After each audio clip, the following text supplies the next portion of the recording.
Na bancada, um amplificador gradiente. Como é o primeiro vídeo que eu vou fazer no canal falando de um amplificador de áudio, e a gente pretende fazer aí, se possível, um passo a passo para aqueles que gostam de amplificadores, e principalmente aqueles que gostam de amplificadores clássicos, como é o caso desse aqui, que é um gradiente. Então a gente vai fazer a abertura da caixa hoje, e faremos aí uma série de vídeos num passo a passo, se o proprietário concordar com todos os nossos com as nossas condições de execução de um projeto, a gente vai avançar. Tomara que sim, porque eu sei que tem muitos apreciadores da marca Gradiente e ela merece a fama que tem. Vamos lá então, agora abrindo a caixa.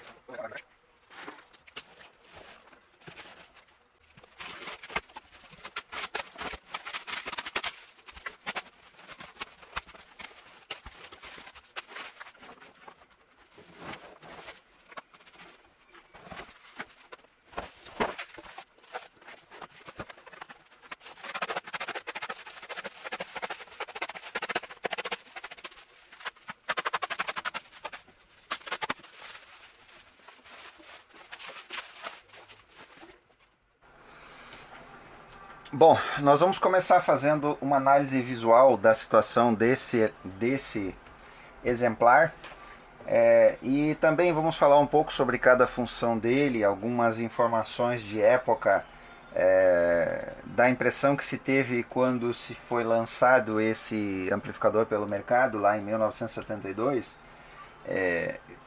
Nós temos aí 50 anos que nos dividem desde o lançamento desse amplificador até hoje. Então o mundo mudou muito e a tecnologia mudou radicalmente nesse meio século. Mas a eletrônica que nós encontramos nesse amplificador, e que nós podemos dizer que sim, é um exemplar muito importante do período da eletrônica clássica, e é uma eletrônica de alto nível. Por isso talvez que as pessoas desejem tanto esses amplificadores, e esse Pro 1200 é um exemplo disso. Bom, vamos começar comentando sobre as características do amplificador então. Bom, o ano é 1972 e o contexto da época era: as pessoas que queriam escutar som, elas precisavam de aparelhos como tape decks, toca-fitas de rolo, pratos ou fonos, sintonizadores de AM e FM. Tudo isso tinha que ser ligado num amplificador, em um equipamento que fosse capaz de receber todos esses dispositivos externos. Esse amplificador então é lançado numa época em que ele era absolutamente necessário. As pessoas ansiavam por ter um equipamento assim. E o Pro 1200 ele faz um sucesso absoluto. Logo no seu lançamento nós encontramos farto material de propaganda nas revistas da época, a revista Antena, por exemplo, e comentários muito positivos em relação a esse amplificador. A primeira impressão que se tem ao olhar para ele é um frontal de alumínio anodizado, que quando limpo e brilhando dá uma impressão realmente profissional para o equipamento. Talvez seja daí que tenha vindo o Pro, que vem antes do número 1200. Essa parte preta com os dois VUs situados em cima à esquerda dá também um ar muito sóbrio para esse amplificador. E de fato, quando ele está em sua melhor condição estética, ele é muito, muito bonito.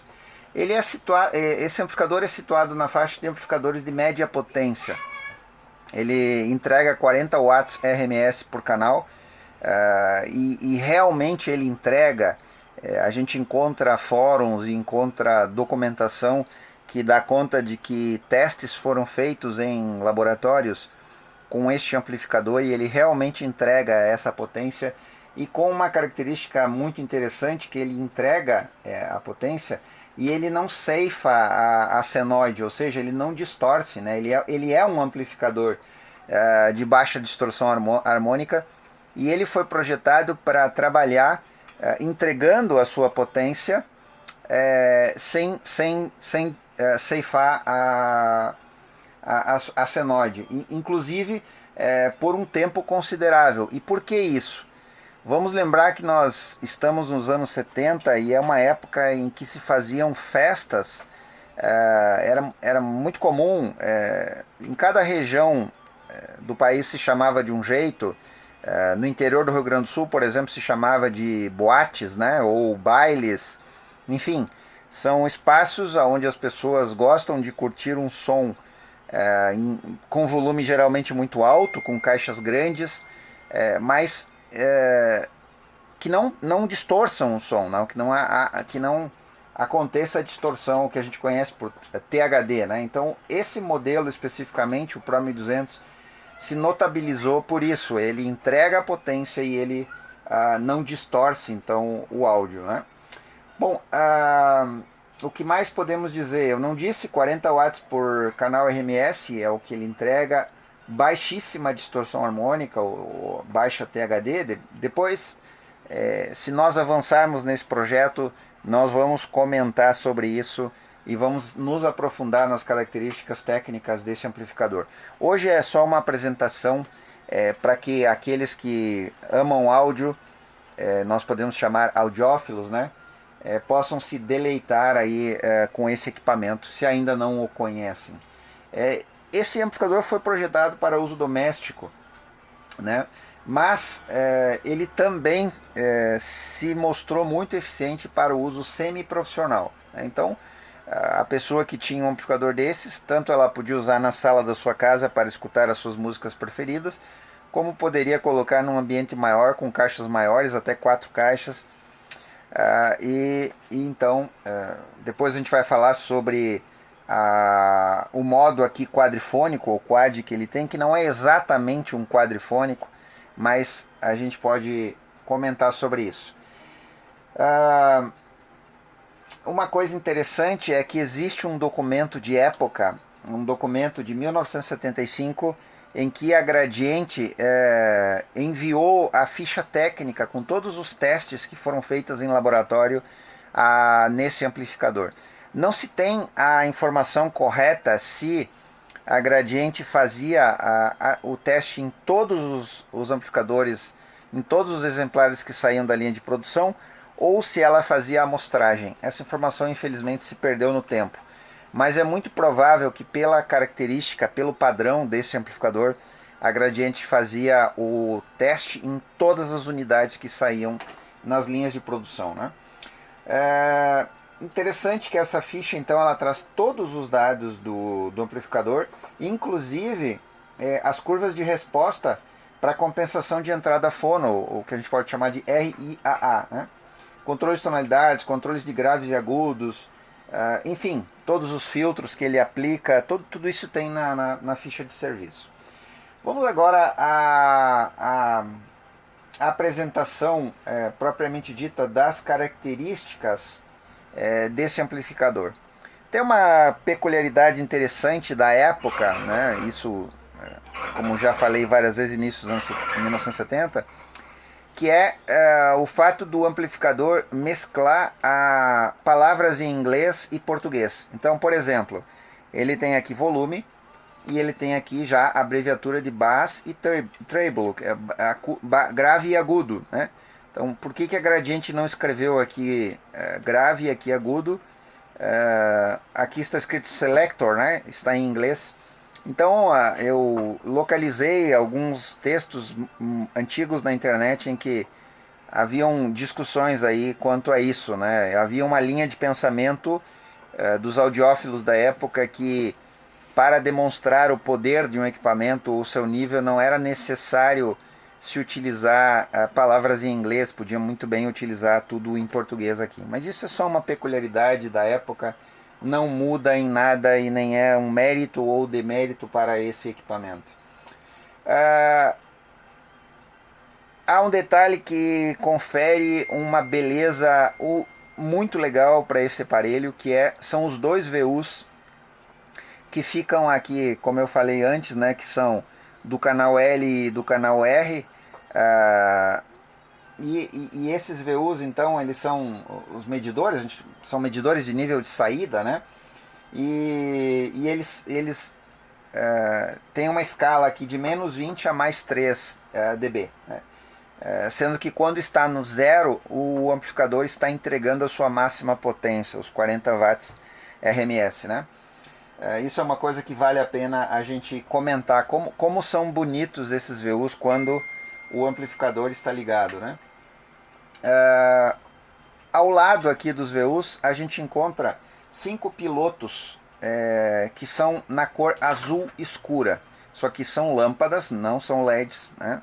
Não tem LED aqui, são lâmpadas. E esses pilotos, então, eles indicam qual a condição que o amplificador se encontra. Então, isso é bastante legal, porque se você realmente ama aparelhos antigos, dessa época que nós chamamos de eletrônica clássica, a gente não vê LEDs aqui, né? A gente vê lâmpadas. Aqui os VUs são iluminados por lâmpadas quando o amplificador está ligado, aqui a gente tem lâmpadas atrás dos pilotos, né?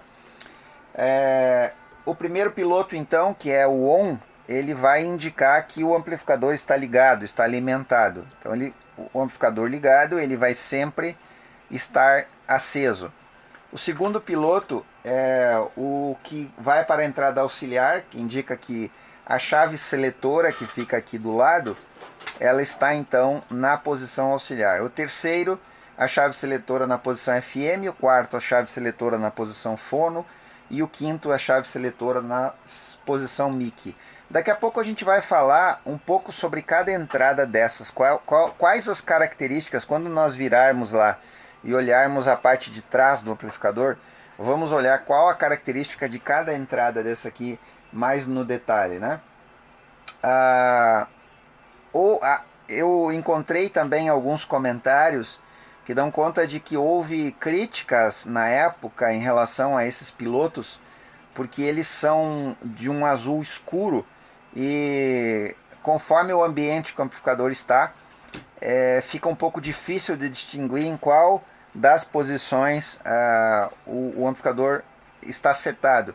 Uma outra crítica que eu encontrei em relação a esses pilotos é que quando queima uma das lâmpadas, não tem como saber se o seletor está naquela posição ou não, a não ser olhando aqui na escala, é claro. Mas são críticas de época que não tem muito o que discutir, era o que tinha para o momento, né? Queimar lâmpadas era uma coisa que fazia parte. Ainda aqui na parte superior do painel, a gente vai encontrar nessa parte preta, né, o seletor de speakers. Esse seletor, então, ele traz uma situação bastante confortável para o usuário, que na primeira posição as caixas vão estar desativadas, na segunda posição vai estar em off, né? Na segunda posição vai estar em System 1. A Gradiente chamou aqui System 1, digamos assim, é o primeiro conjunto de caixas, o par de caixas que vai estar ligado nos dois canais em System 1. Em System 2, então, é o segundo conjunto de caixas, né? E quando coloca aqui em System 1 mais 2, se liga ambos os conjuntos, o 1 e o 2 vão estar recebendo o sinal de áudio das saídas, né? Então aí que a gente tem a saída para 4 caixas acústicas.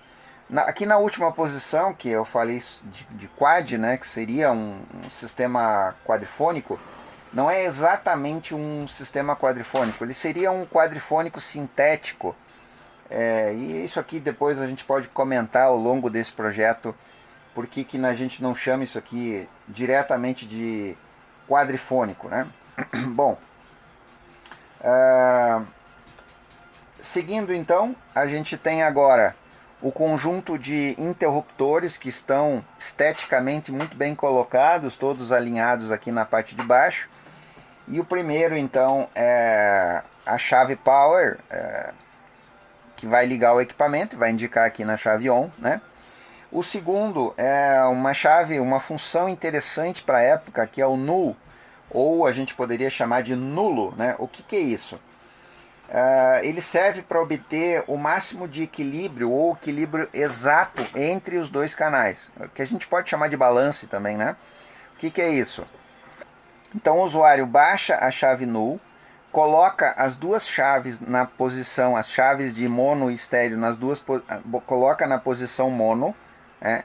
Essa é exatamente a operação. Baixa o null, baixa os dois canais para mono e ajusta aqui então o equilíbrio até que haja a ausência total, né? Não pode haver som, né? Não pode haver nenhum som, nada, zero, nos alto-falantes. Feito isso, passa para estéreo, desativa o null e o equipamento estará perfeitamente ajustado no meio, com equilíbrio perfeito entre os dois canais. É uma função bastante interessante essa aqui, né? Aí a gente tem do lado o mute. Esse mute ele reduz em cerca de 20 dB o sinal de saída do amplificador. Então é também bastante interessante, só tem que ter um cuidado aqui. Quando se coloca para a posição mute e volta para a posição off, que desliga o mute, dependendo do nível de áudio, do nível de volume que o amplificador está, pode danificar os alto-falantes. Lógico, né? Porque imagina, você atenuou em 20 dB. Se por qualquer descuido o volume for aumentado enquanto estiver atenuado e tirar a atenuação, vai dar uma batida violenta lá nos alto-falantes, né? Agora, ao lado, nós temos então o controle de loudness. Eu não sei se hoje se refere ainda da mesma forma, mas na época isso aqui se referia como audibilidade, né? Esse loudness, audibilidade. O que ele faz? Ele devolve o equilíbrio tonal quando se usam baixos níveis de audição. Então você tem nível baixo, você aciona o loudness, ele equilibra os tons. Muito legal isso aqui também. Aí a gente vem para o modo, que é o que eu me referi antes, né? Separado, canal L e canal R, modo mono, modo estéreo. Então aqui a gente tem a saída para fones de ouvido, para fones estéreo, né? Depois ao lado a gente tem a chave monitor. Essa chave monitor então ela vai ligar uma fonte de sinal de alto nível que vai estar conectada lá na entrada lá atrás do amplificador. Depois a gente tem a chave fono. Essa chave fono ela tem duas posições, porque são duas entradas para toca-discos, né? Que ficam lá no painel traseiro. Aí a gente vem para os filtros. Aqui ele tem dois filtros, o filtro de graves na posição off-on e o filtro de agudo na posição off-on também. Essa então é a apresentação da frontal. Agora eu vou virar o amplificador e nós vamos falar sobre a parte de trás, as conexões que ele tem.